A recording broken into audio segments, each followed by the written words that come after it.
全国3个境界到今即时照护机构也拢无开，为了要减少家庭负担，台北市今是开始营运咯。不过人数有管制，若准备登记 PCR 也着爱阴性才会当。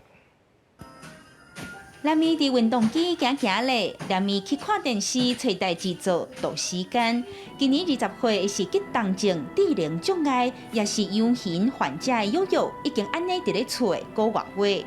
逐工就比迄个门啊，要出去啊，摕安全帽啊，嘿啊，然后拿外套、背书包啊，要出去上课啊。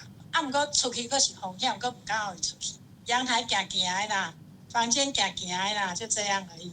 无法度去适龄照护中心学习，自本的生活节奏也拢拍乱去。这是疫情期间未少身心障碍家庭所面对的困境。台北市政府宣布7月初1开放身心障碍者日时照护机构分流降载，服务一半以下的人数，要有 PCR 阴性报告才通登去机构。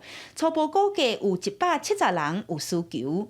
那因为170位里面还要先去看他目前PCR 的筛检状况。目前的规划就是周1、周2属于一组，那周3的部分呢就是机构全面清消，那周4、周5呢会有另外一组的人来接受服务。使用日照或是居家服务的囡仔都有优先施打疫苗哈。